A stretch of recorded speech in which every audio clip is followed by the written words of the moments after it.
ఇప్పుడు వరకు అన్న వాళ్ళు మాట్లాడిండ్రు, వాళ్ళు చెప్పిండ్రు కూడా ఏమేమి కావాలి.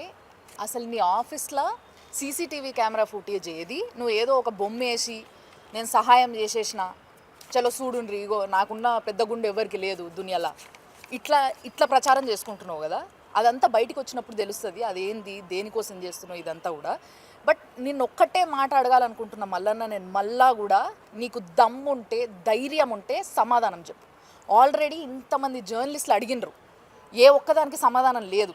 మళ్ళా కూడా అడుగుతున్నా నేను, ఒక తెలంగాణ ఆడబిడ్డని, బీసీ బిడ్డని, ముదిరాజు బిడ్డని నిలబెట్టి నువ్వు సహాయం, ఏం సహాయమయ్యా నువ్వు చేసింది?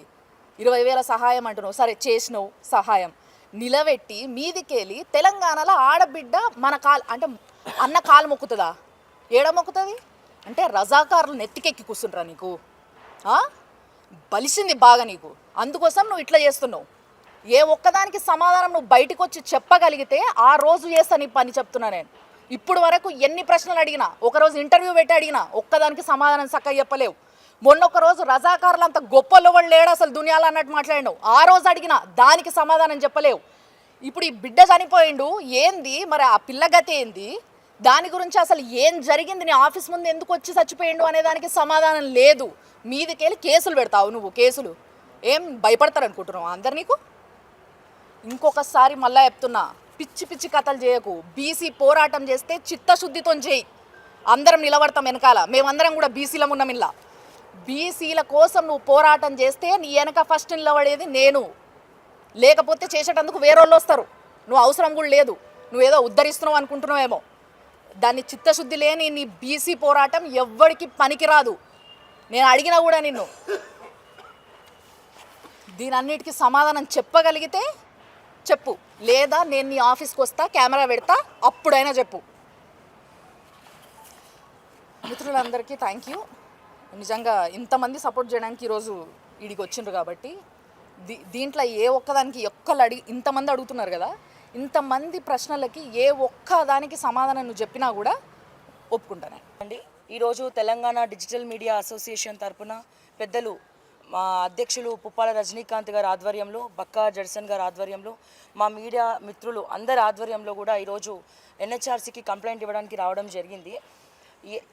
ఎప్పుడైతే మల్లన్న గత ప్రభుత్వ హయాంలో అరెస్ట్ అయినాడో ఆ రోజు మేమందరం ప్రశ్నించినాం. మేమందరం మల్లన్న గొంతుకలుగా మారి ప్రశ్నించకపోయి ఉంటే ఈపాటికి కూడా ఇంకా చిప్పకూడు జైల్లో కూర్చొని తినేటోడేమో. సో ఎట్లా అంటే తిన్నింటి వాసాలు లెక్క పెడతామంటాం కదా, ఆ టైప్లో అయిపోయింది పరిస్థితి. ఆయన ఎన్ని ప్రశ్నలైనా ఎంతమందికైనా వేయచ్చు, రెడ్లకు వేయచ్చు, లేకపోతే ఇంకేదైనా వేయచ్చు, బీసీనాథం పేరుతో ఇంకేమన్నా వేయచ్చు.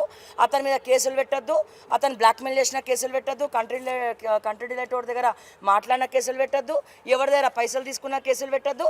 ఆఖరికి నిరుద్యోగుల సమస్యల్ని నేను పరిష్కరిస్తామని చెప్పి ఎమ్మెల్సీ అయిన తర్వాత ఒక్క నిరుద్యోగ సమస్య గురించి కూడా మాట్లాడకుండా కేవలం బీసీనాథం గురించే ప్రతిసారి మాట్లాడి ఇప్పుడు సాయిచారి గారి ఆత్మహత్యను అతని అకౌంట్లో వేసుకొని రాజకీయం రైట్ టు రీకాల్ అని చెప్పి మాట్లాడినావు, 7200 అని మాట్లాడినావు. తర్వాత అందరి దగ్గర పైసలు వసూలు చేసి దిక్కు దివాన లేకుండా నీ పార్టీని ఎత్తేసినావు, టికెట్లు ఇస్తాను ఆశ పెట్టి. ఆ తర్వాత ఇప్పుడు మళ్ళీ తెలంగాణ రాజ్యాధికార పార్టీ అంటున్నావు. ఇన్ని రోజులు మాట్లాడలే ఎందుకంటే యూట్యూబ్లో పెద్ద దిక్కుగా ట్రెండ్ సెట్ చేసినోడు నువ్వు. అంటే మల్లన్న తర్వాతనే అందరూ కూడా మార్నింగ్ న్యూస్లు స్టార్ట్ చేయడం, ఏ మాట మాట చెప్పుకోవాలి, ఇవన్నీ ఉన్నాయి. ఎందుకులే అని ఊరుకుంటుంటే ఇంకా రెచ్చిపోతూ ఉన్నారు మీరు, ఇంకా రెచ్చిపోతూ ఉన్నారు. మాట్లాడితే క్యాస్ట్ డిస్క్రిమినేషన్ తీసుకొచ్చి క్యాస్ట్ని పట్టుకొని ఇది అది అనుకుంటూ మాట్లాడుతూ ఉన్నారు. నీ దుండగులతో అడ్డమైన కమెంట్లు పెట్టేయడము, ఛానళ్ళ మీద రిపోర్ట్లు కొట్టేయడము, ఛానల్ లేకుండా చేస్తామని చెప్పి బెదిరేయడం. ఏం రజాకారువా, లేకపోతే ఎక్కడన్నా పైనుండి ఊడిపడ్డవా? కేసీఆర్ లాంటి తీస్మార్ ఖాన్ గారే, కేసీఆర్ గారే, లేకపోతే ఇప్పుడున్నటువంటి రేవంత్ రెడ్డి మేము వేస్తున్నటువంటి ప్రశ్నలకు మా మీద ఎన్నో కేసులు పెట్టినా ఇప్పటి వరకు ఏం చేయలేకపోయినారు. ఎవరివి నువ్వు? ఏడికెళ్ళి వచ్చినావు నువ్వెవరివి మా మీద కేసులు పెట్టడానికి? నీకు నిజంగా దమ్ముంటే అందరు అడిగినటువంటి ప్రశ్నలకు సమాధానం చెప్పు.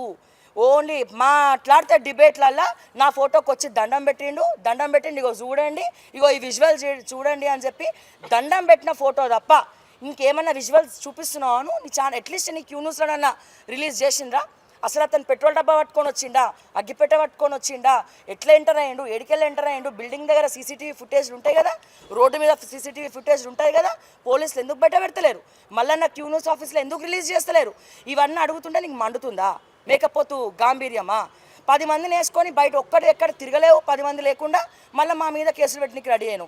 వీటన్నిటికి కూడా ఆన్సర్ చెప్పే దమ్ము ఉంటే ఆన్సర్ చెప్పు, లేకపోతే పార్టీని మూసేసుకో, లేకపోతే నీ ఛానల్ కూడా బంద్ చేసుకో. ఎందుకంటే ఇప్పటికే తెలంగాణలో నిన్ను ఎవ్వరు నమ్మట్లే, బీసీలు కూడా నమ్మట్లే. ఒక్కసారి చూడు, నీ మార్నింగ్ న్యూస్ లైవ్లో కమెంట్స్ చూడు, తర్వాత నువ్వు ప్రెస్ మీట్లు పెట్టినప్పుడు కమెంట్స్ చూడండి, మీ ఛానళ్ళ కింద ఏం కమెంట్లు వస్తున్నాయో చూడండి. బ్యాచ్ మొత్తం ఏదో బ్లాక్మెయిల్ బ్యాచ్ తయారైనారు జిందగీలో ఇక్కడ మొత్తం తెలంగాణలో. కానీ క్రెడిబిలిటీ ఉందా లేదా మల్లన్న సంగతి అందరు మర్చిపోయినారా? ఏదో కొంతమంది 10 మందిని పెట్టుకొని బెదిరిస్తే అయిపోతుంది అనుకోకు.